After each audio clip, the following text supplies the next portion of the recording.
650 different data sources has my guest, Fernando Nikolic, studied and analyzed with his tool. There are data sources from Twitter feeds, from SEC filings, from mainstream medias, from podcast transcripts, everything, where he gets all the insights how every person in the Bitcoin community and outside is thinking currently about Bitcoin. And with that, one thing became abundantly clear to me. Bitcoin is taking over and already has won. The narrative that Bitcoin will die is completely gone. This was an extremely interesting and insightful conversation with Fernando. Enjoy.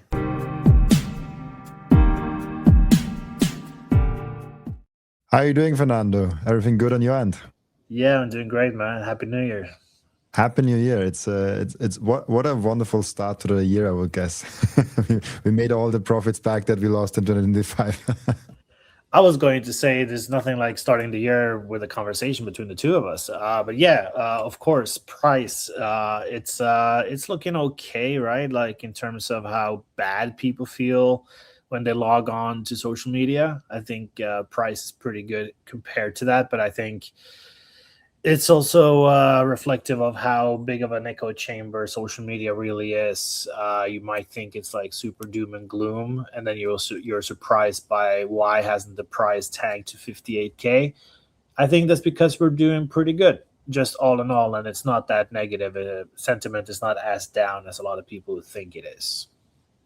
But why is the perception actually and the sentiment so down? I literally just talked yesterday with Mark, a fellow content creator. He's doing German content, mostly. He's actually, I think, the top 3 German Bitcoin channels. And he talked about how his views are massively down, how his comments are extremely aggressive against Bitcoin. Like he has never seen it in that way. And how also like new subscribers, which is also an indicator of like how many new people are actually coming in, especially with bigger channels, how many new people coming in. First of all, do you see the same thing? And if you see the same thing, like why would you say it is like that? I mean, it's a curious thing because I think the more people you ask about any topic, I mean, Bitcoin is not like the only example here. You will hear different versions of the same thing depending on who you ask. We're kind of like this is the time that we're living in right now, where everything is so fragmented and everybody's looking at their own like little echo chambers, and they make up their whole worldview depending on a very small sample size of what's actually going on, right? And if there's any like, I don't know, indicators that would set up a snowball effect, I would say it's the Bitcoin Fear and Greed Index that everybody like screenshots, when it goes really down in value. And when you really think about it, I mean, that Bitcoin Fear and Greed Index is just a bunch of bullshit that only goes up when the price goes up, and then it goes down drastically when the price goes down drastically. So it's a very reactive index, but it gets a lot of people to screenshot that and then share it on social media, and then it kind of like catches fire, and everybody thinks like, oh shit, sentiment sucks. But really, when you take a look at where we are in terms of the price, and the fact that, I don't know, from the previous ATH where it's a 20% correction or something like that, give or take. I mean, it really is nothing new. Like if you've been in Bitcoin long enough, a 20% correction shouldn't even make you flinch. But all of a sudden, you know, we live in a massive narrative bubble, especially on just one platform like social media, like X, where, you know, 5-6 people start screaming something, then everybody else follows.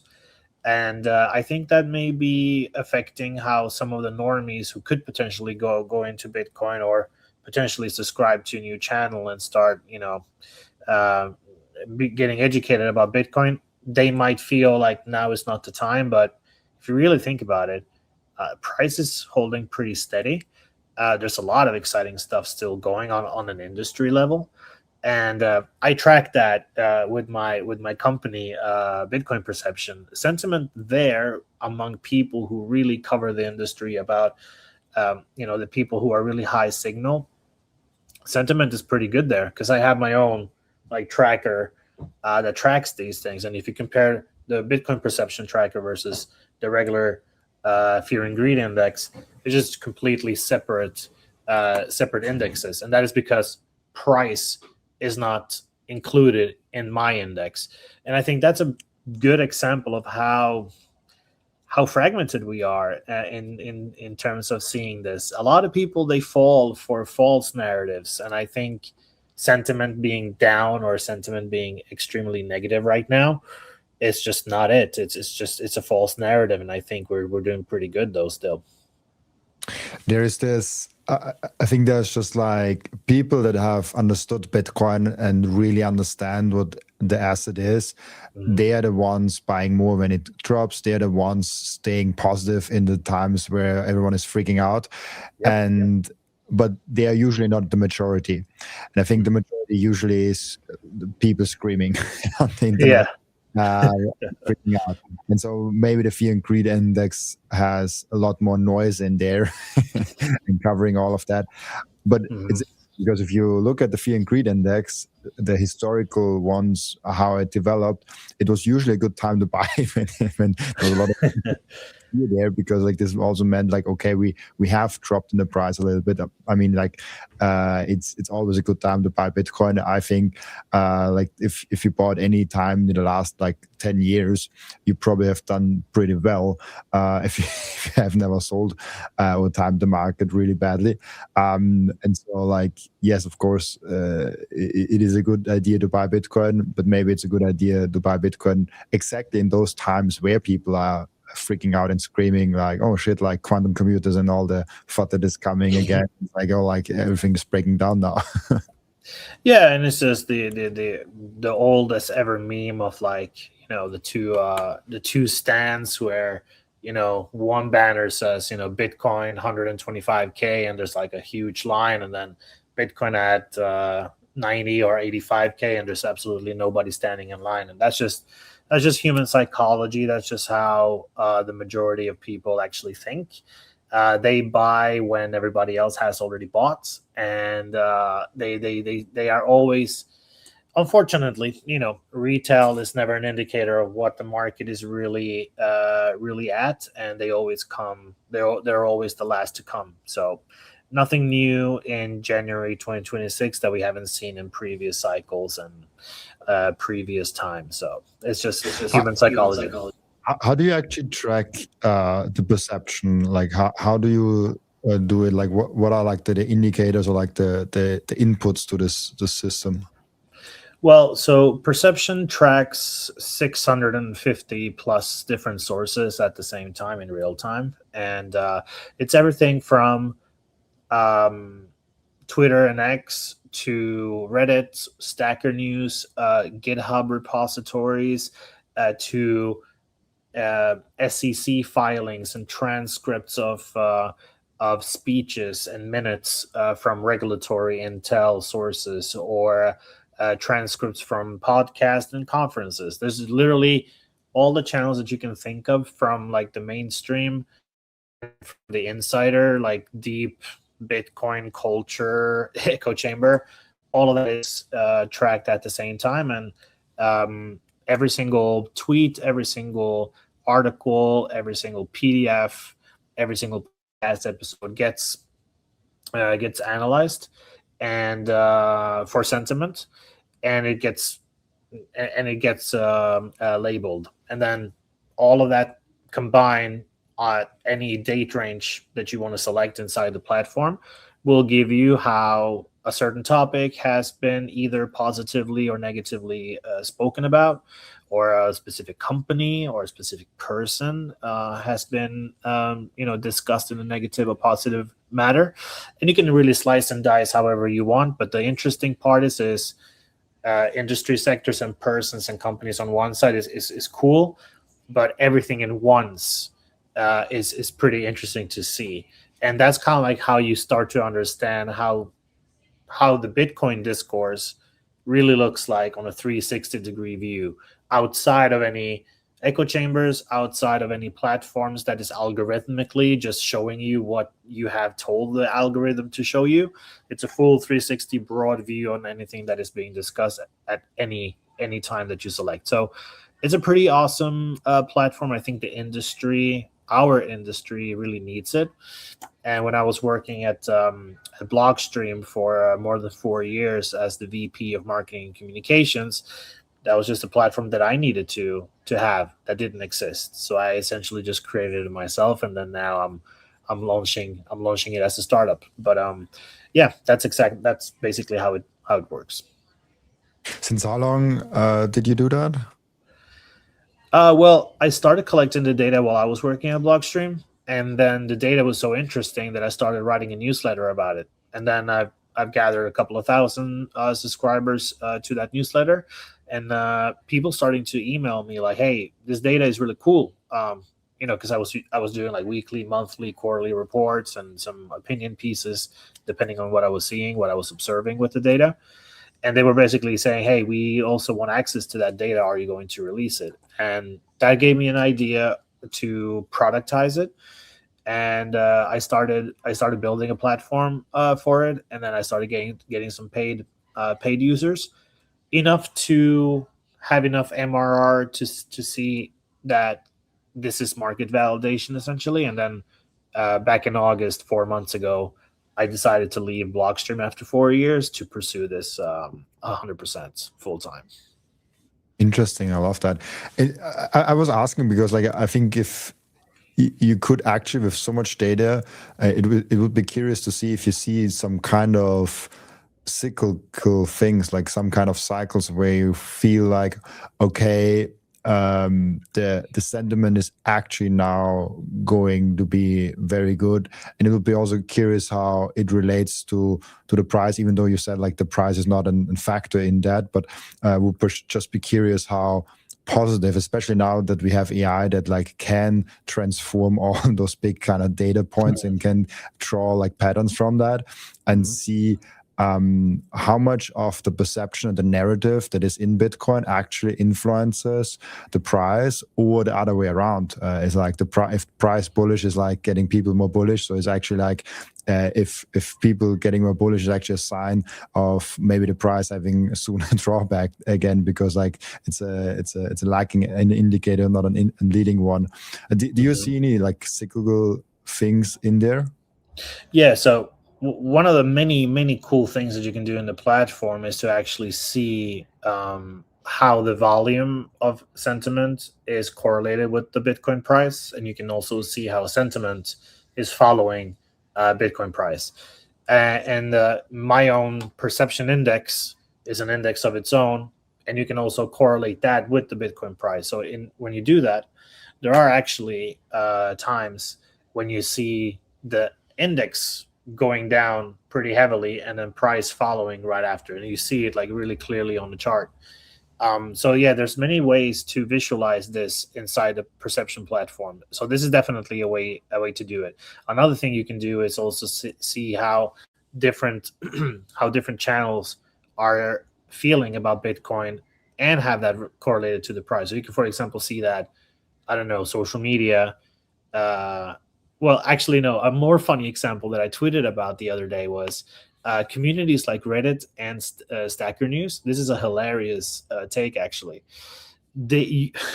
I took everything that was discussed in all the different Bitcoin subreddits and on Stacker News during 2025. And when price went up, sentiment was negative, actually. And then when the price went down, it started to be more positive. So it was like Redditors, they really hate it when price go up, because that means they can't stack cheaper. And then they get really, really positive when price crashes. And then you put that to, for example, mainstream media, for example, they have the exact opposite effect. So when prices go up, then they are positive. The language is more fueled in a positive way. And then when prices crash, their language turns into more negative when they are, essentially creating new Bitcoin obituaries. So depending on the channel, depending on, the things that you're, the different pockets of the internet that you're tracking on perception, you can really see how each channel differs. and how it's correlated with price, the way they cover or the way they discuss Bitcoin. So that's kind of like the cool thing about the platform is you might think the entire world is moving one way or another, and the price is the only thing that drives these discussions, but it's actually very different depending on which channel you're looking into. So some channels are like super happy when the Bitcoin price crashes, and other more normie outlets are not. So essentially, there is no one mainstream or one popular channel anymore. We are now living in a world where there are 10,000 streams, and each of these streams is main to someone. So there's no, like, the Bitcoin story is not a shared story anymore. We now have just competing channels that are talking about Bitcoin in very different ways, but there are splintering out, and they're just like going into their own little worlds, and continue to discuss Bitcoin in their own narrative that they have an audience and they have built an audience with. And I really feel like this is kind of like the future of how we speak about Bitcoin as a total. I think maybe 2021 was the last cycle where everyone, from investors to institutionals to plebs, they were kind of like looking at the same thing. They were looking at the same memes. They were looking at the same like big announcements or big events that happened. And now in 2026 and in the future, we're just going to splinter out in our little pockets, and then we're going to talk. All of these pockets are going to talk about Bitcoin in the way that it's important to them, but it's going to be very conflictive with each other. And you can already see,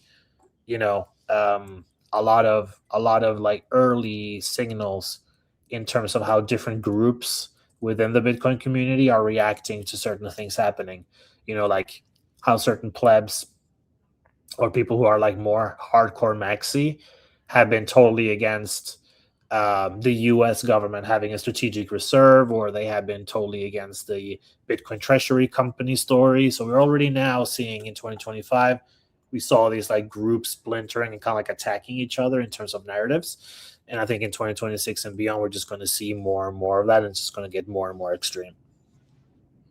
This is so freaking interesting, especially for someone like me that has so many Bitcoin conversations every single day. There's like 50 questions in my mind right now. First of all, I think it's like super interesting that you see different communities being having different moods when the price goes up and down. Like that is extremely valuable insight, in my opinion, of like if there's a community that actually gets more bullish on an asset that goes down in price, means for me this community understands Bitcoin better. For example, this is like, because if I get a text from someone saying like, hey, I'm getting unsure about Bitcoin, and the text comes when we are crashing down like 20%, my single response is, then study harder. Like go deeper. Yeah. Like don't keep Bitcoin because I say so. Because if your whole conviction is based on like a person or like a group of people, like you don't have a conviction. You have belief and trust. That's not the same thing. And so for everyone, and I always say this, like if you're getting fearful if the price goes down, you have to study harder. Whenever the price drops of Bitcoin, the only fear I have that I don't have cash. that's the only fear I experience when the thing crashes. But this took me like 2-3 years to realize that it was not like day one like that. No. The second thing is also like, with all the data that you have, you can basically see all the different topic patterns that there are. Like you can see buckets, probably like the treasury company space. I recently made a tweet because like I haven't fully understood strategy. I dipped my toes now into it, and I'm really diving deep now into the research. And I come from a place where I said, like, I don't want to own any stocks. I want to just be a pure Bitcoin maxi. And so I want to give it a fair try and a fair chance. And I made a tweet about it. And in the in the responses, even though I just said like, hey, I'm very skeptical about strategy, but I want to learn, I got attacked from both camps. Wow. because people said on the one hand, like, oh, don't do it, it's a scam, like, really bad around against strategy, and then the other camp said, like, wait, you are a Bitcoin podcaster since so long and you haven't understood strategy, like what have you been doing? like you get like all, and it's fair, like I should have looked into it earlier, but it's like there's a lot of like, you see when you just make a tweet and it's getting popular, like I think it's like 30 or 40,000 impressions, and so like you get a lot of responses then, and then you can really see that. But there's like this one small, tiny indicator, what you're seeing the whole picture of it. Yep. And so maybe just like to see what you got out of it, what is the most valuable insight or something that you found surprising that you got out of the platform in the last like couple of years that you were doing it? Well, I'm working on a 2025 report now, so I'm kind of like, I'm actually this is all I'm thinking about right now. Trying to find like very interesting takes and angles that might not been that obvious to people. One thing that I want to highlight is the fact that the environmental narrative, the environmental FUD that us Bitcoiners have been very familiar with for the past years. In 2025 is the first year where this environmental FUD was actually over. I think people like Daniel Batten, shout out to him, Susie Ward out in the UK, and so many people, Nick Carter. There's a lot of people in the Bitcoin space that has spent hours and hours and tons of energy to debunk a lot of the claims that were like periodically published in the mainstream media outlets. And the fact is, it's kind of crazy how this works, right? Because essentially all the FUD that Bitcoin mining sector experienced in the last 5 years or so has been pretty much because of 2, 3, maybe 4 research papers, and they get constantly quoted and referenced every single time. So imagine you just like dump a bunch of research papers by the likes of DG Economist, the Dutch central banker and stuff, which was published back in 2018 or something like that. And then years and years later, it still gets referenced in new articles, in new TV appearances, in new conferences. And people like Daniel Batten and Susie Ward and Nick Carter just had to like whack-a-mole once again over many, many years. So first of all, I think maybe you seen it, your audience have probably seen their work, how they were always in the comments, always replied, and had like a ton of references to debunk the fake study essentially from DG Economist. And now in 2025, we now have data that all of that work from all of these people and more that I haven't mentioned yet has actually worked. That has actually worked. This has been actually debunked. So environmental discussions when it comes to mining, and you can go to perception and you can select mining and then keyword environmental, and you can see everything that has been discussed and covered when it comes to mining and the environment. In 2025 it was actually positive. So we see now that we see less of the electricity use is bad, but it's now more like, hey, the renewable energy sector is actually driving a lot of business, and a lot of opportunities are being created in the renewable energy space in remote areas because of Bitcoin mining, right? So this like narrative shift happened now in 2025, and subsequently, what's interesting is they have kind of like taken the L and they have bent the knee when it comes to that particular FUD. But now we see the FUD kind of like transforming and mutating into another shape. And now in 2025, the main FUD was like the crime, the legal, like kidnappings, stuff like that. That was the main focus. that the mainstream media pivoted to. So they went away from environmental stuff, and now it's about crime and break-ins and stealing and kidnapping and stuff like that. So I think those two things are extremely interesting. But in my report, I have like 15 different takes that I think a lot of people will really find interesting in terms of how general, like, the Bitcoin discourse is changing year after year. But I think us as the Bitcoin community, we need to really thank Daniel Batten, Nick Carter, Susie Ward, and all the likes for all the tremendous time and effort that they have done to really debunk that, because it has actually worked. And Daniel Batten tweeted 2 days ago or something with a screenshot from the Perception platform, and his tweet was basically, I'm going to now spend 2026 on other things because my work here is done. So I think it's a pretty cool story.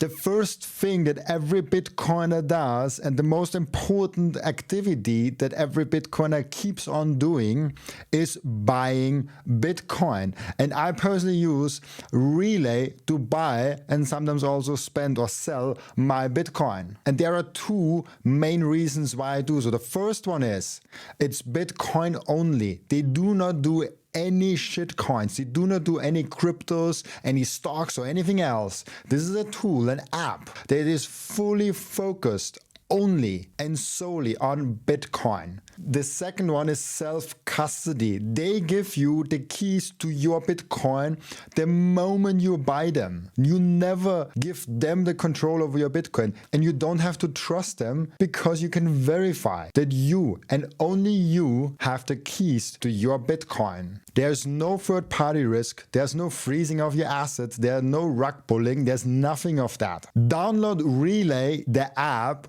on your phone, or go to relay.app on your browser and use code Robin to save fees and get cheaper Bitcoin. I want to tell you about something very special to me. It's called Microseed. If you hold your Bitcoin in self-custody, and you should, you know how critical it is to secure your seed phrase. You should not have them on paper. You should not have them on anything else than titanium. With Microseed, you can engrave your 12 or 24 word seed phrase, the entire seed phrase, onto a 1-inch small washer. Yes, just one washer. All 24 words on that one washer. You can hide that thing everywhere. And even better, you don't need to buy a new kit every time you have to get a new wallet. You can make unlimited backups because Microseed is not selling the washer. Microseed is selling the device that stamps the washer. So you get the full kit with the device, with the washers, with the hammer, with everything you need to get started today, and you can make with that unlimited amount of backups. Go now to microseed.io.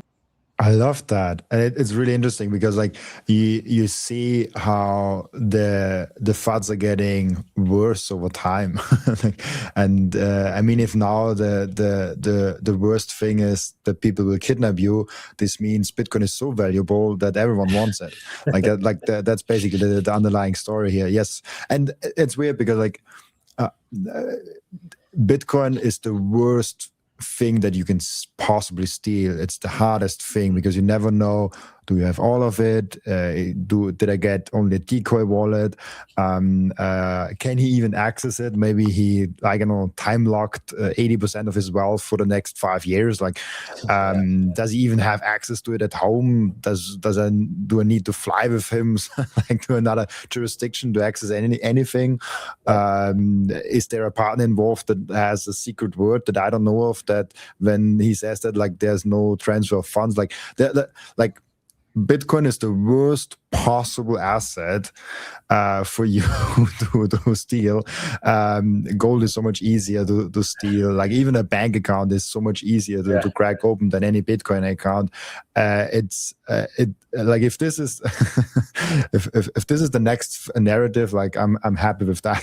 yeah, no, totally. And I was, now that you say that, another part of my report is also going into details in terms of how the Bitcoin is dead narrative is also dead, and it has now it's not, the FUD is not about oh, Bitcoin will cease to exist. The FUD is now, Bitcoin is just very volatile in value, and it will be, temporarily it will be valued less, but not totally valueless. You know what I mean? So that's also interesting to see how the language has been shifted from Bitcoin has no value to, well, Bitcoin will lose value temporarily, and that's also like another sign of them bending the knee and admitting defeat, I guess. But still, this is what I'm talking about when I talk about narrative warfare. It's that these institutions, these outlets, these media channels, from legacy institutions like the BBC or Wall Street Journal or whatever, to new influencers, they have built an audience with a very specific message, right? Just to keep it super simple, it's the message is either pro Bitcoin or anti Bitcoin, right? And these influencers or these traditional channels, they don't have the luxury, not all of them at least, to pivot on their stance. Not when they have built an audience being anti-Bitcoin for the last 7 years. They got to keep being anti-Bitcoin because their audience expect them to be. So we're just going to see the FUD narrative change in format, but we're not really going to see it less. In fact, a very interesting chart that I'm sharing in my report is how only the mainstream media has actually doubled in negative coverage in 2025 compared to 2024. So that's kind of like the world that we're living in. We have to be very careful about our content consumption and our content diet, and try to have a healthy balance of different viewpoints. Because if you get stuck into one or two that just keeps telling you what you want to hear, you're just going to have like a very skewed understanding of not only Bitcoin, but any topic in the world. You name it, politics or money or, religion or societal issues. And that's kind of like why I created Perception in the first place, so that people don't have to do that manually, because there's so many traps. There's algorithms that are working against you. You have financial incentives from these influencers and these legacy channels that are also working against you. So how do you really get a 360-degree neutral view of anything?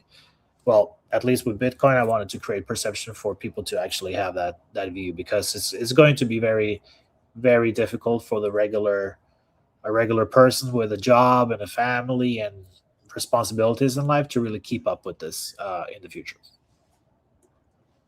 Another thing that just popped up is for me is gold. Gold has been outperforming Bitcoin.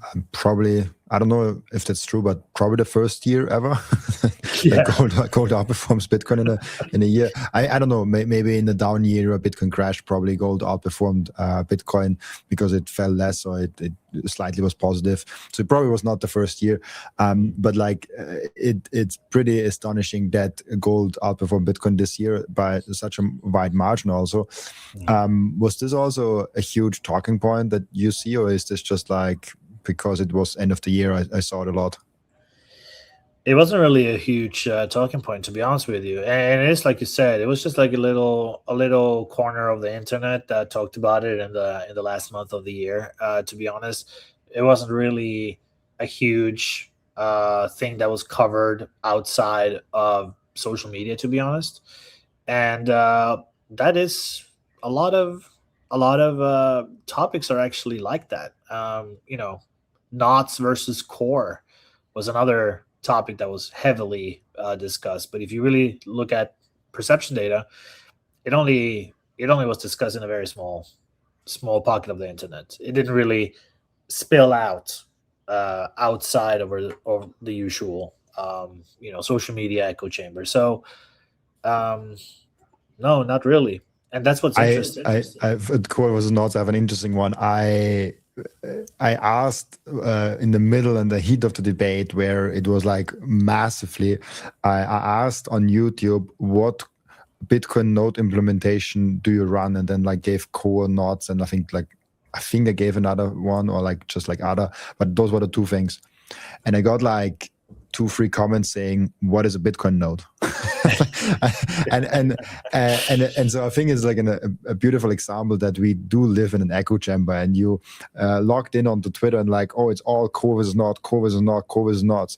But then actually you go into the broader Bitcoin community, into the not hardcore Bitcoin community that might like live in your bubble on Twitter, but like all of the Bitcoin community, as you say, and you're like, people don't really care that much about it. And the crazy thing was for me always, it was the heat of the debate on Twitter, and it was like highly, highly discussed. And then I go in the same day on a Bitcoin conference, and nobody cares. It was always crazy to see.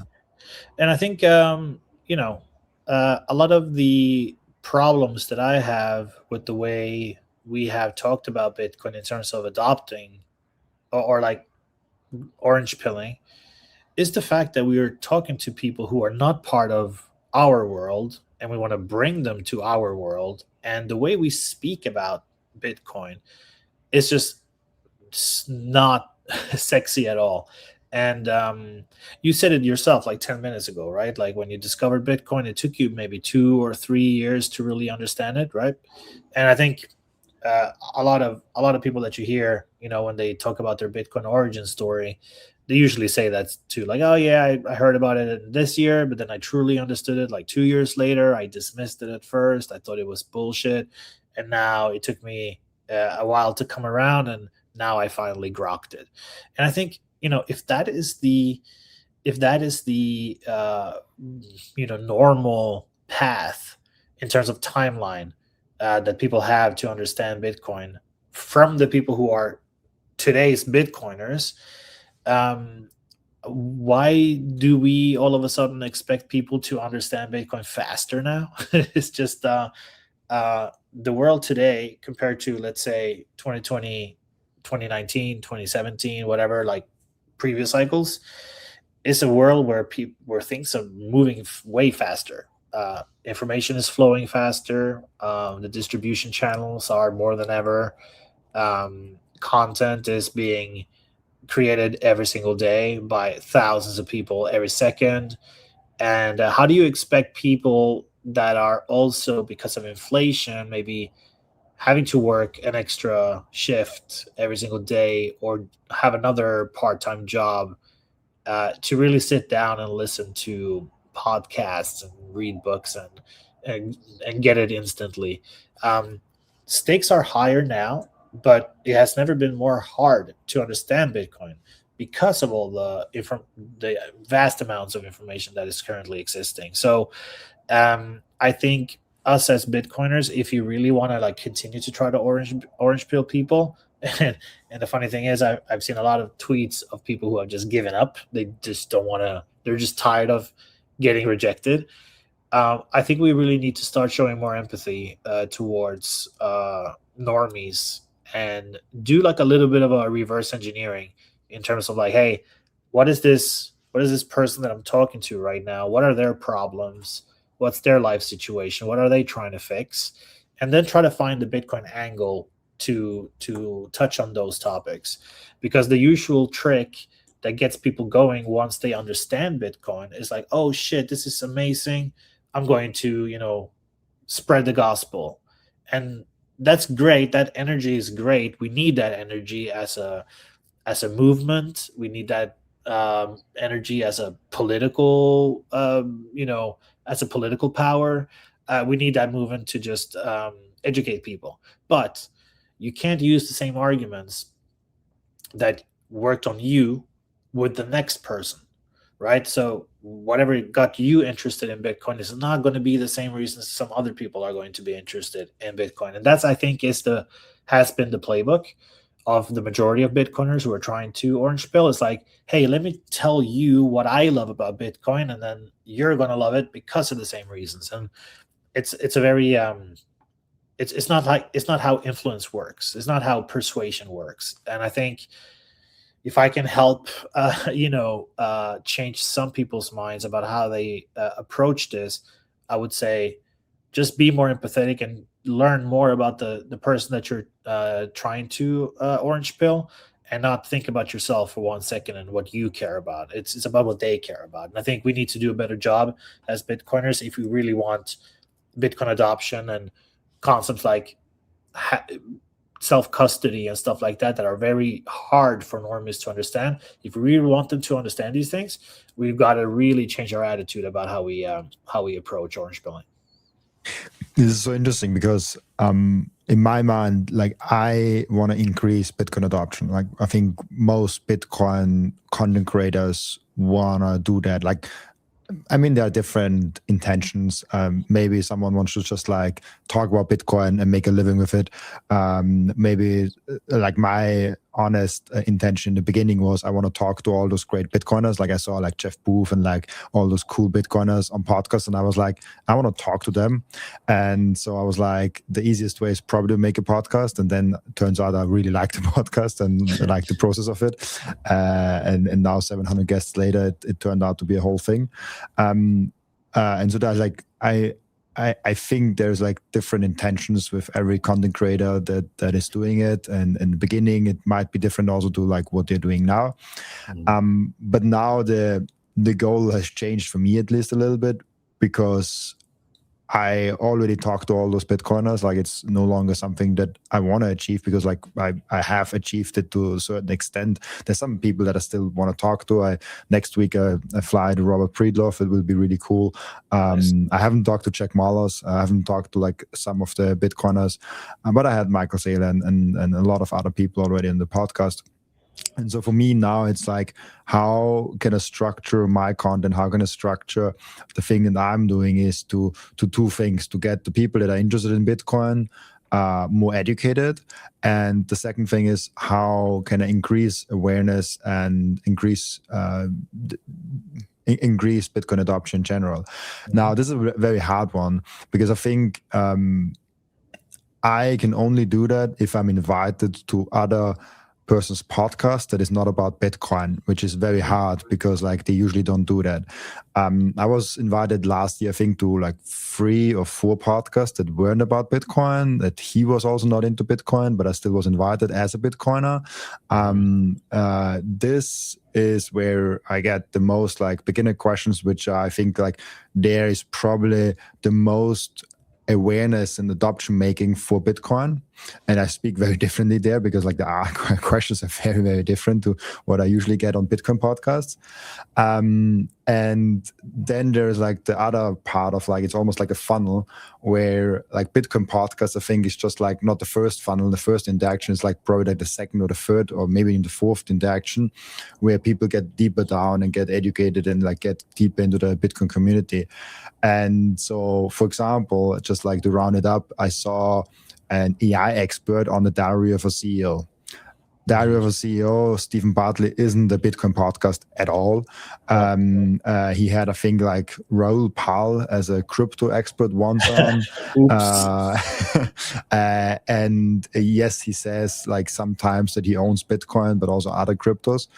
And in this podcast with an AI expert that I never heard of, that is not hugely into Bitcoin, but apparently he is, and with the host that isn't into Bitcoin, the host asked him, okay, 2035, 2045, what is the most important thing to prepare us as individuals for AI? And the AI expert just said like Bitcoin. And I was shit. Like this is getting getting awareness for people. When you just listen to an AI conversation and then the guy says, oh yeah, you have to pay attention to Bitcoin because it's the only thing that AI cannot make more of, and it will be the only valuable thing in an AI world. All of a sudden, people are like, oh, shit, I have to dive deep. And I think this one episode probably orange-pilled more people than like my whole podcast. I don't know. Like this is like this is probably what we need to make awareness for Bitcoin. Yeah. And you know, you use the analogy of a funnel, which is true, right? Like even though it's like old 2012 marketing language, but the funnel is great. And the thing is, you know, your podcast and many other podcasts that are like Bitcoin only, specializes in Bitcoin, are like for the bottom of the funnel. You know, like these are the people who have gone through a couple of steps already. They started at the top of the funnel and then they went down through sequential steps, and then at that bottom of the funnel, right when they're like ready to convert, let's say, that's when the Bitcoin, the more like the hardcore, when you can actually access a podcast that is 90 minutes and it's only about Bitcoin, and not a more mainstream podcast that is 90 minutes where Bitcoin is talked about for 2-3 minutes, right? So it all plays a part, but we're kind of like flipping the funnel inversely, right? Like people don't start at the bottom of the funnel with a lot of like being ready for like hardcore in-depth rabbit hole stories.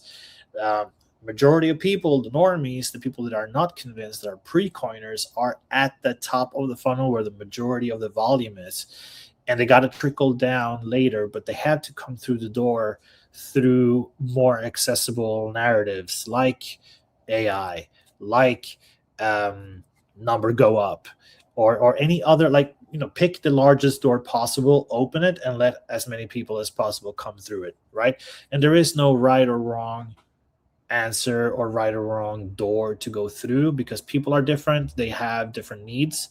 But if you have to choose, one or two main pain points, or at least insecurities or like worries about the future, yeah, AI is going to be one of those things, and then wealth preservation is going to be the other thing, right? Like, and maybe one or two more topics. So quantum computing or core versus not, so all that BS, it's not relevant. It's straight up irrelevant. And our biggest, like Bitcoin's biggest threat is not the quantum computing FUD or any of the other stuff. It's just the biggest threat is to become respectable, enough to be invited to shows like Diary of CEO. And because the moment that BlackRock holds more Bitcoins than all of the cypherpunks, combined, then the narrative will shift from, okay, Bitcoin is this like cypherpunk revolution, anti-state, whatever. It will go from there to, hey, wealth preservation for people who already have wealth, okay? And stuff like self-custody, as a result, won't be the norm. It will be kind of like the flex. It's like growing your own food. Like, yes, you can technically do it. It's technically possible. It's philosophically pure, but it's practically irrelevant for 95% of adoption, right? And we, as Bitcoiners who are like at the bottom of the funnel, we are like insiders and stuff. We need to really understand that deeply if we are serious about global adoption growing. And the maxi culture accidentally kind of like built the best defense mechanism possible, like being annoying that filters out the tourists. But the only problem, it also filters out the next wave of Bitcoiners. I mean, we kind of answered it a little bit already in the past like 5 to 10 minutes, but from what you see now, assuming we have somewhere between 100 and 500 million Bitcoin users, like there's different numbers out there, how big this array is.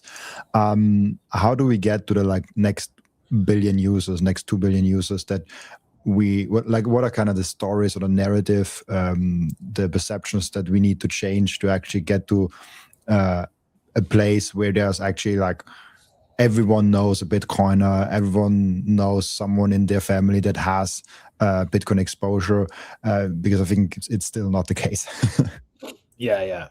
No, I think there's in terms of like, what works as propaganda, there's two directions that you can take. I think one direction is like to be the cool thing that people want to be,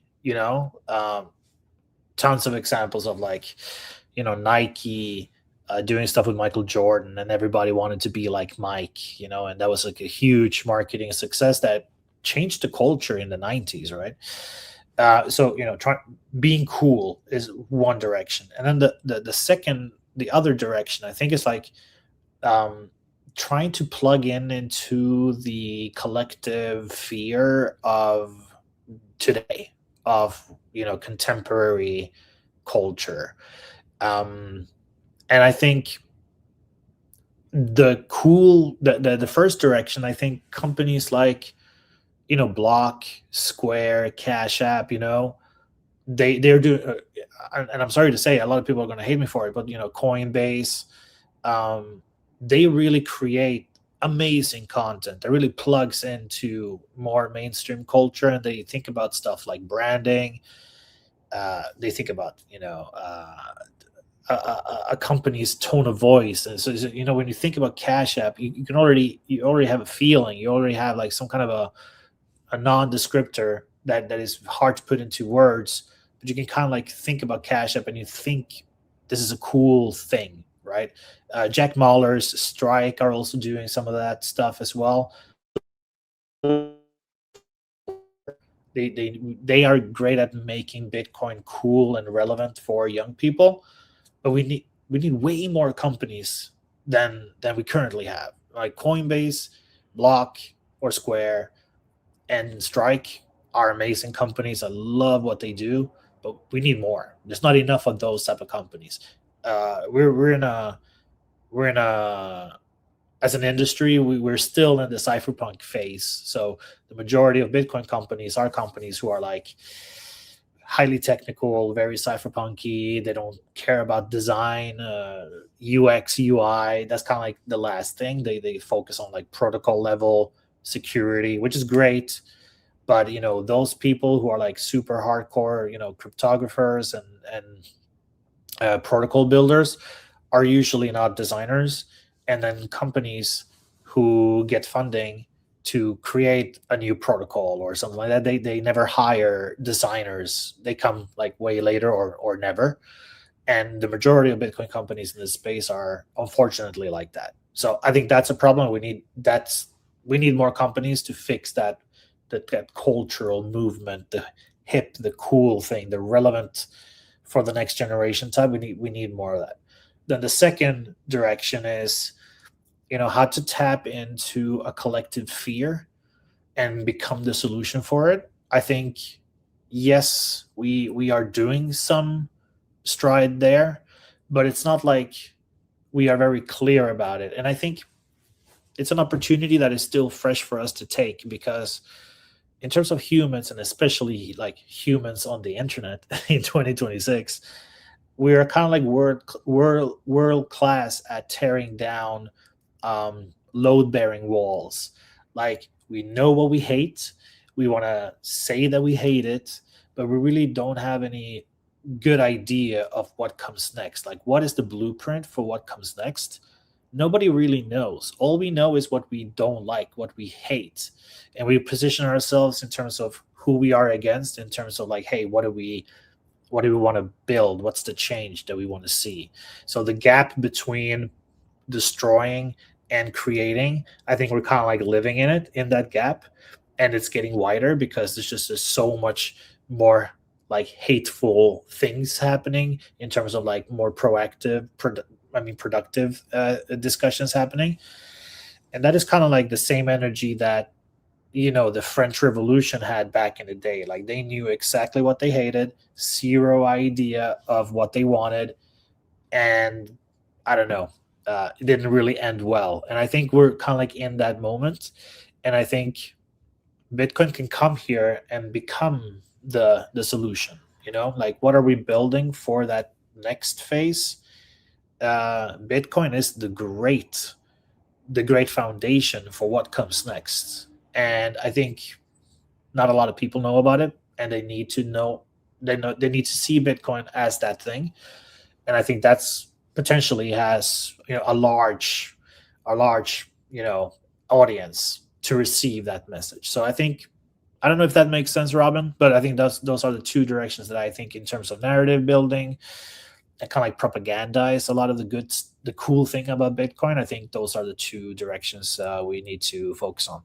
The most important thing for your Bitcoin journey is not buying Bitcoin, but it's how to keep them. And yes, you have maybe the right tools, but how do you actually go ahead and stick it all together so it's the most secure for you personally? Self-custody is a deeply personalized journey, and the Bitcoin way is helping you exactly finding that correct setup for you personally. They are also helping you with securing your own cybersecurity. And if you want to go one step above all that, you can even get a consultation for a Plan B residency. Go to thebitcoinway.com/Robin and you will get a 30-minute free consultation. I finally and officially mine Bitcoin. This is not just something to stack more Satoshis, but it's most importantly also to support the network. Individual miners are the ones that keep the Bitcoin network decentralized. And by the way, you get KYC-free Bitcoin. That's why I use Simple Mining. I get an actual proper Bitcoin miner. They set it up for me. They repair it if it breaks down. And most importantly, they let me choose the pool and even connect my own full node. I'm completely sovereign and I'm completely in control, and I can sign up with Ocean, no account needed. I just give them a Bitcoin address and then there's mining going on. No KYC, nothing. So if you're ready to mine Bitcoin, go to simplemining.io, tell them you come from Robin, and let's mine Bitcoin together.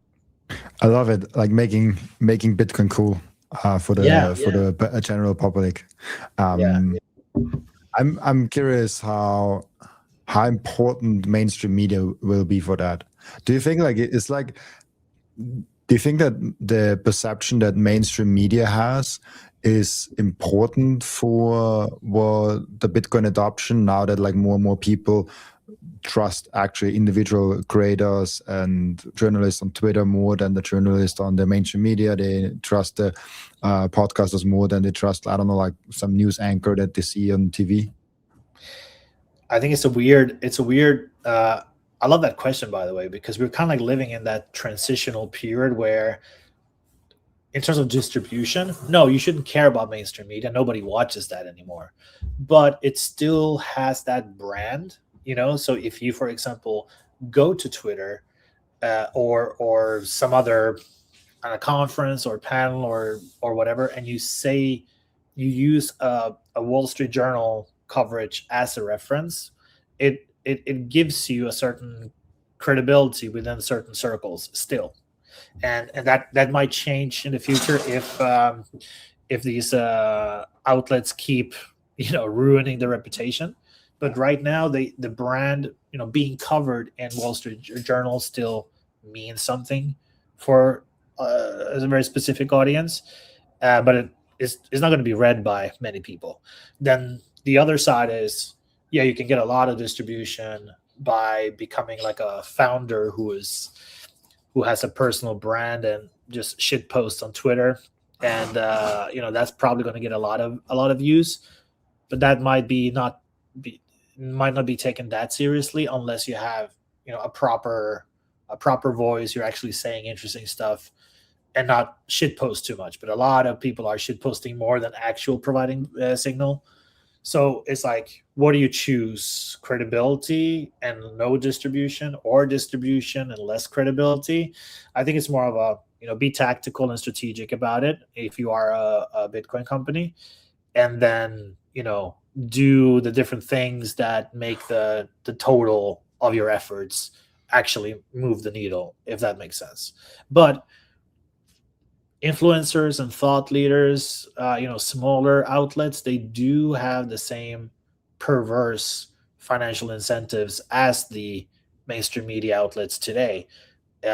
So you still see independent creators still doing clickbaity content and just not being that truthful, and also do FUD pieces. So they're kind of like converging a little bit. Like mainstream media is becoming more internetized, and then the internet native influencers are becoming more mainstream media like. So it's a weird convergence, and I think everything will just be more of the same instead of two different vibes the fragmentation will happen. You will see 500,000 different channels, but they will all kind of like act the same because they want to grow their audience, and they know that clicks and likes is the main thing for them to grow their audience. So the content that they create and the things they will say will be affected by that. So I think it's all becoming one of the same, if that makes sense.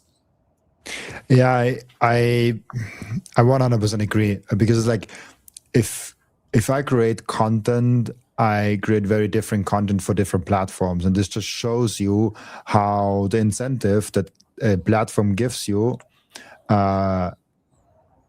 changes how and what content you create.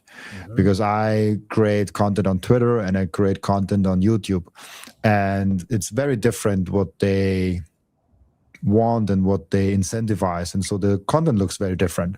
On Twitter, I shitpost a lot of memes, I ask a lot of questions, I think in public, because this is what just gets the most likes and replies. It's just like openly thinking about things. It's actually something I'm actually like I like that a lot, that Twitter actually incentivizes that, because it gives you a lot of impact. So like if I genuinely think about a topic and I'm not on either side, I just like think about what could be the one side and what could be the other side, and I just post it online. I found that brings a lot of views, and I like that actually, because you get also like the first kind of inputs for that topic, and this is like open learning stuff. But the same thing doesn't work that good on YouTube. Like YouTube doesn't incentivize for that, but YouTube incentivizes for you to make a title and a thumbnail that people really like to click on. But this alone will not give you success. You also need that people actually watch the stuff. If you have a shitty video that nobody watches but everyone clicks on, YouTube will make that video die very quickly. They will turn it off very quickly. So you not only have to make a clickbait title and thumbnail, you also have to satisfy the thing that you regressed from them in the first place. So I'm incentivized to make a great title and thumbnail, and then actually make them stay in the video. With the podcast, it's kind of easy, not easy, but like it comes to like, I'm incentivized to bring on interesting guests. and so the first time was for me interesting. I got the feedback from the audience that it was interesting, so I was like, I'm incentivized to bring Fernando back on. And if there's someone that is uninteresting to me and the audience, or is uninteresting to at least the audience or me, then I'm incentivized to not bringing on. So I think, who said it? Charlie Munger. We are, show me your 5 biggest incentives and I will show you what you do. And I think this is... Show me the incentives and I will show you the outcome. Oh yeah, that was the thing. And so this is very true for content creators. And people always talk shit about mainstream media and newspapers, how they try to get fear in you. And I'm like, the same thing happens on YouTube, on Twitter, and everywhere else. Like it's just a more modern platform. Yeah. Here's the thing. So the distribution is open and wide. Anybody can upload a song. Anybody can become an author and write a book and publish it. Everybody can start a YouTube channel. Everybody can create the content. It's easy. Everybody does it. The bar to entry is as low as possible. Now, humans react to content no matter what the format is, no matter what the platform is, in the exact same way. You need an interesting title. You need to grab people's attention. You need to not only cater to the attention span, but you also need to cater to the consideration span. You need to be interesting from the beginning, and then you need to have hooks that give people an incentive to stay and read the next paragraph, or stay for a minute at a time and keep watching the video. Now, you can make something boring and make it interesting, but you still have to use this blueprint. But turning something boring into something interesting is really, truly an art form. It is the hardest path. It is the path of the most resistance. So what do people go to and naturally they default to shocking content, graphic, violence, drama, gossip, all these things that like humans are just inherently interested in, and they don't need to really think about it. It's more from a visceral level.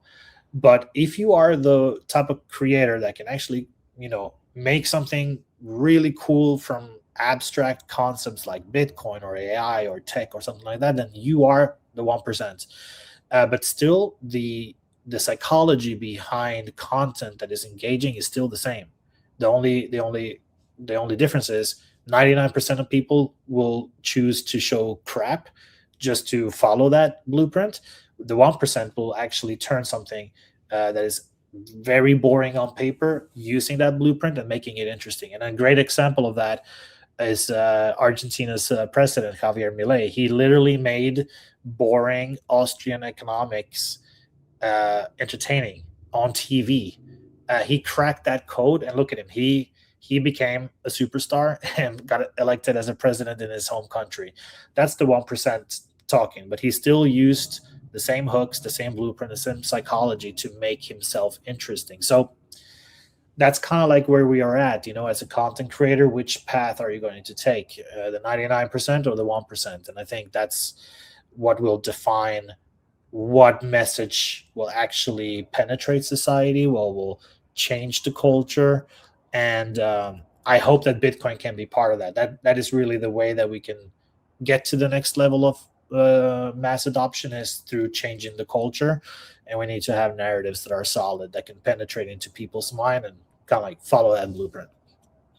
Yeah, 100%. I think it's also a lot about personalities, but there's also content online that you click on because it intrigues you. You stay the whole time, and afterwards you're like, why the heck did I watch that? And you feel dirty. Like those, and you see that kind of like I yesterday saw a video where someone was just like having two tables, and they made the table space further and further apart from each other, and they made 5 different Lego, I don't know how it's called in English actually, Lego, the thing that you can, the blocks, yeah, like you Lego technique. Do you know Lego? Is that a thing? Yeah, 100% is a thing. Yeah, Lego is a huge Lego, brand.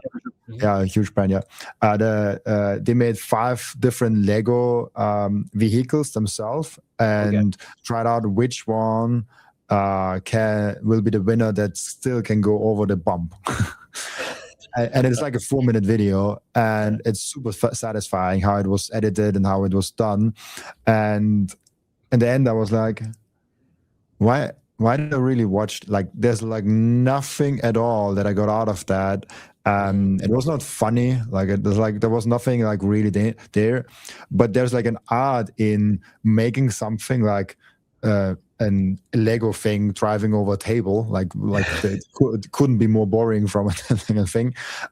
Interesting and intriguing, so that people actually watch. So I do believe there's like an art form in taking something that is boring and making it very intriguing, which is super hard. It's super easy to, like, if I have Michael Saylor on and the Bitcoin price crashed like 20%, and this is the day where I have him on where strategy tanked 10%, and I can like live stream that.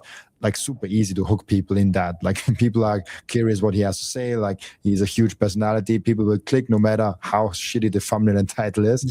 I have to almost do a good job in hiding that video, because like people are just like, interested in what he has to say. On the other hand, if you have like someone that has no authority in the space, but has an interesting take, it's way harder, because you have to kind of like give him the authority somehow, and you have to kind of frame that video in the right way that people don't click out, because like they don't know that it gets interesting in minute 30, Right. and like you kind of have to get there, which is very hard with podcasting, because sorry that I ran so long, but I found that the podcast usually gets better after 30 minutes. So like when I have to rate it, the last 30 minutes are usually better than the first 30 minutes in almost every single podcast that I do, with very few excuses.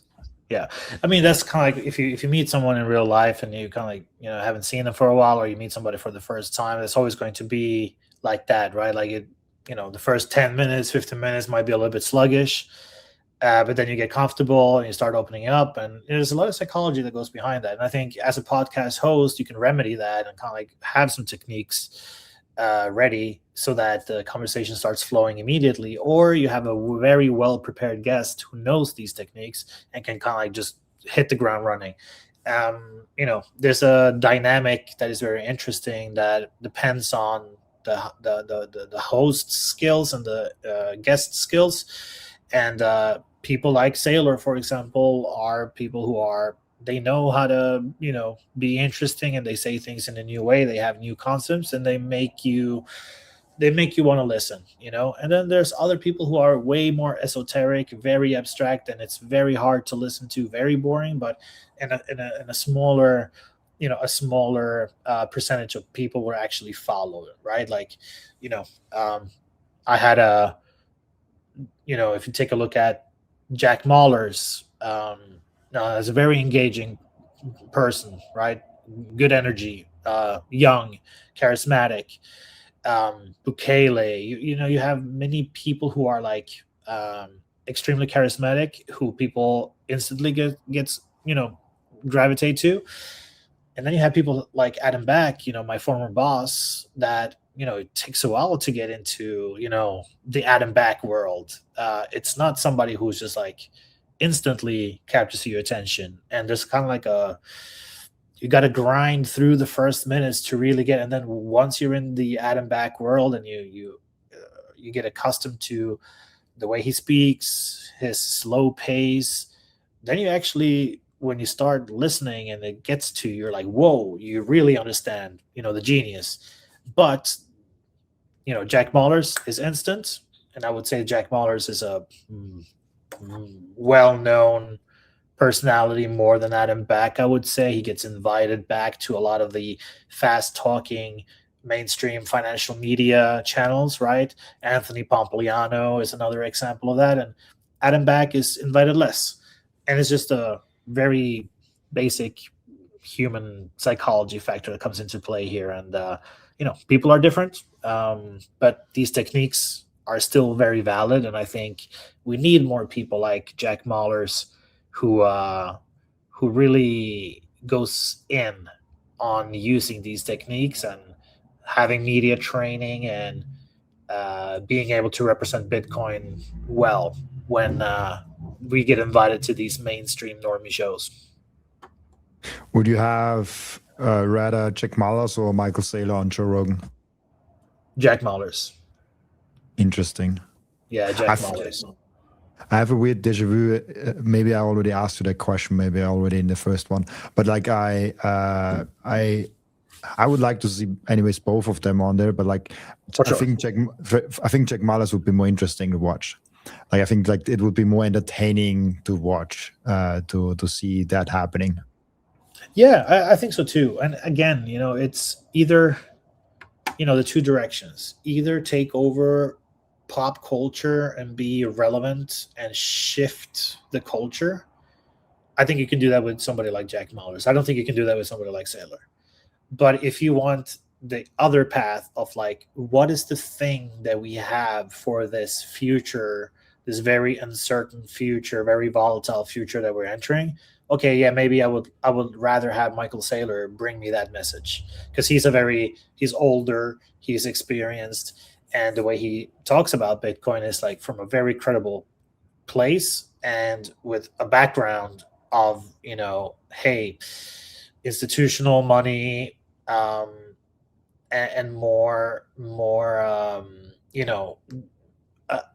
somebody who's part of the financial system more than Jack Mahler's is. But if we want to change the culture, we need that young kid with the hoodie to talk. So it depends a little bit on what kind of a path we want to take, but I think both are equally relevant. So yes, I would also love to see both on Joe Rogan. Then it would be probably the question of like who's Joe Rogan's audience and which character would fit the best for Joe Rogan's audience, which I couldn't answer actually, but like I don't know, like I feel like Joe Rogan, like nobody listens to Joe Rogan, but everybody listens to Joe Rogan at the same time. It's like a very weird guy. I really, he gets like a lot of views, but I think it's like increasingly for every year that passes, I think his audience is more Gen X, on like more on the older side rather than the younger side. It would be great to have Jack Mahler's, appear in a Mr. Beast video or something like that instead.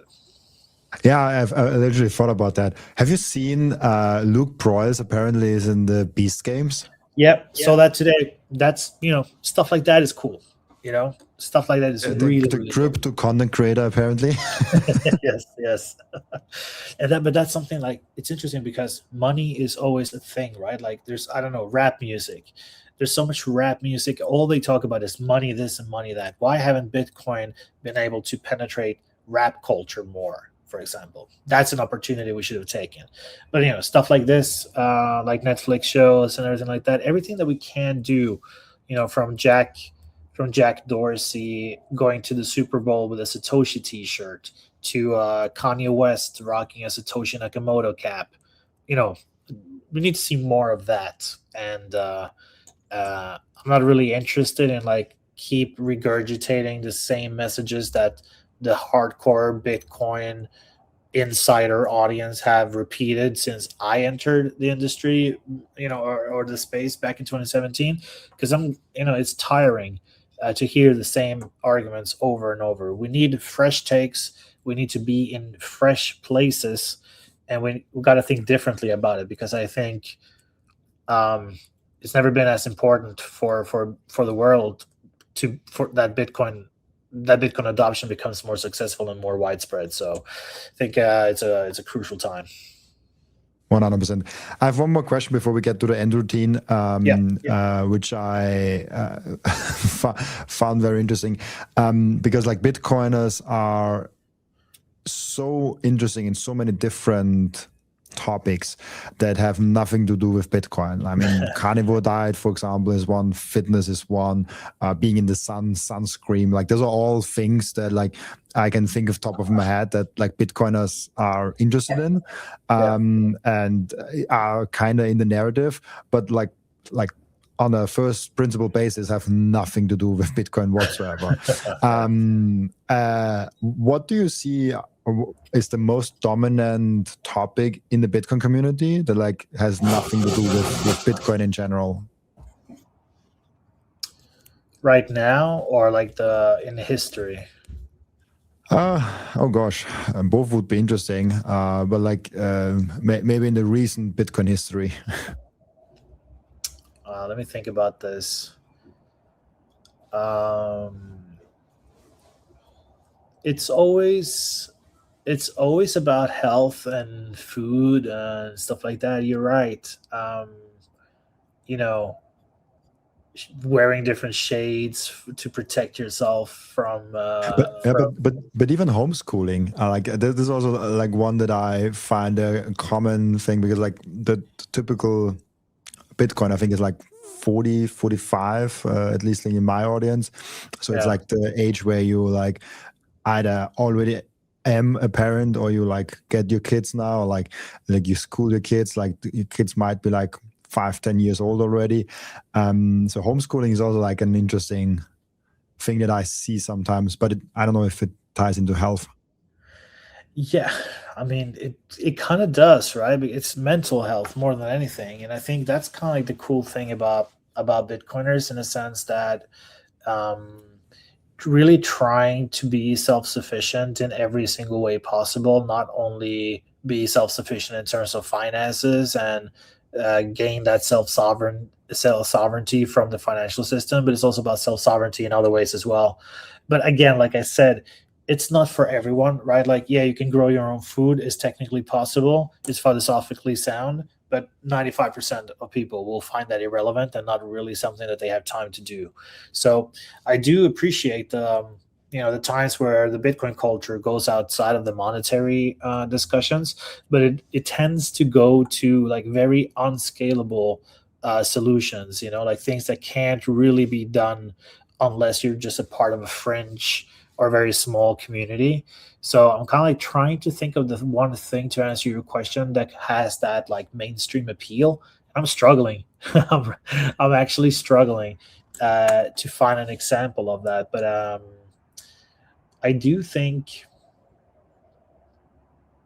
the only thing is more like political, and the fact that we've seen a little mix of political flavors from Bitcoiners. You know, like I think the Peter McCormack story arc is very interesting.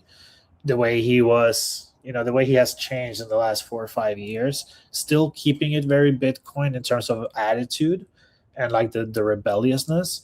But the way that he has shifted and become very politically active and become like a very political being is very interesting. And I think he's crossing over. He's kind of like reaching a whole new audience with that attitude. And I think that is kind of like the one example that I would give as an answer in terms of like the non-Bitcoiner thing that Bitcoiners are doing. I think Peter McCormack's story is pretty interesting and relevant.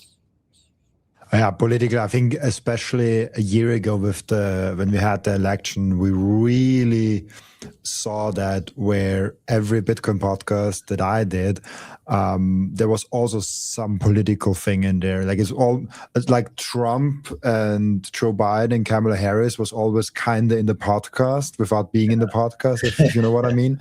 It's it was very hard to not talk about it, even if I tried, because sometimes it got boring and sometimes got almost annoying, especially for a European that like doesn't even vote in America. But still, even as a European, I think there is an importance of like who's the US president. But so like this, I really noticed that like it was a huge topic. Yeah, interesting answer. Love that. We have one question that I asked each and every one of my returning guests on the podcast, and the question is, what have you learned outside of Bitcoin since your last appearance on the podcast? Vibe coding, and I think AI, like LLM tools that is used for design and for coding has really taken me from, I have always been like a product person and a marketing and communications person, so very focused on positioning and how to talk about a product, but never creating the product myself. And using Claude Code and a bunch of these tools to really build perception from everything from learning about data science and the engineering of a robust backend to serve a software, and then the front end serving the back end and crunching the data and making everything load fast and visualizing the data in different ways. All of that has been extremely like life-changing for me, and has actually enabled me to create a company where I'm actually building the product myself. And I would never be able to do that without something like Claude Code. And a lot of people are very fearful about how many jobs will be lost because of AI, but I really am bullish on how many people like me are going to be able to do exciting stuff and actually build a business using building technology that would be out of our hands because we didn't have the knowledge to become a data scientist or a computer science guy or an engineer. So I'm really bullish on that, and I've been spending the last year almost just really getting into it and learning all the different facets of it, and it's truly amazing. It's very fascinating for me now because I have been a software developer actually for 3 years. Nice. So I learned it in school, and I practiced it 3 years in a company, part-time, like 20 hours a week. And now I haven't done it for like years. And actually like the last 2 years is where I slowly got back to it, because it was sometimes the faster way to do something. Like if I wanted to do something, for me, usually the way was find some solution that was already there, like get it done with Excel or something like that. Yeah. But now, because of vibe coding, sometimes the faster and more efficient solution, and also the better long term, is one, hey, I can just like write a quick app for that, for myself, just like for that use case. So actually, vibe coding got me back to coding, and it's a lot of fun, and it's really nice because I have like the fundamental basis already on my computer and as my knowledge base, because I have done it 3 years, and now it's like, hey, I have that structure already, please fill in the gaps, and it's like really quick and really cool. So like vibe coding is, as a former developer who didn't like developing, really got me to like coding and like creating things more again. Like I get that very exciting feeling again, which I completely lost when I actually coded. How cool is that? I'm that's just so happy to hear that, and the fact that a lot of people are seemingly, from what I hear, and some things that I see online as well, like very like experienced engineers are like really embracing this, and they just love it. Like they don't have to think about what is the best language to use to code this, because English is the language now to code, and it's fucking awesome. It's I think a lot of people are super excited about the possibilities, and I'm super happy to hear you say that that you find it exciting again, because it's so much fun. Yeah, freaking awesome. We have an endogen in the podcast, as you might remember from the first time, where the previous guest is asking a question for the next guest without knowing who the next guest actually is. And the previous guest asked you the question, do you meditate, and why or why not? Nah, I don't do that. I feel like being productive and always thinking is the meditation. And, the concept of not thinking is just, I don't like it at all, and I can't do it. It's physically impossible for me to just like sit down and not think about anything. So no, I don't meditate, never will be. I tried it when like some meditation apps had their moment a few years back, but not for me. I like walking. This is, I think, the closest thing that I do to meditate. I always had, like, when I walked somewhere, like a podcast or music in my ears. And I try increasingly to avoid that and just like walk, and actually like really cool thoughts, and just like really nice processing time for my brain. Really cool, Fernando. Thank you so much for being on the podcast and being such a great guest. I think we got really interesting insights from you, so thank you so much for that. Before I let you go, where can people find you, ask you questions, and reach out to you and get the perception tool? Yeah, just Google my name, Fernando Nikolic, Nikolic. You'll find my Twitter, my homepage, and everything. And for perception, the website is perception.to. And just go there, download, get a free 7-day trial, test out the platform. It's currently in beta, so you can get a really good price on the monthly subscription before we come out of beta. So, go to perception.to, start your account, start using it, have fun with it, and see what it's all about. I think people that are in the industry that are working on Bitcoin, and their work is just to gather a lot of information and put context into that information, are going to find the platform very useful. So go check it out. Thank you so much, Fernando, for being on the show. And also thank you so much for everyone that is watching and listening, for joining us today. As always, I'll be back.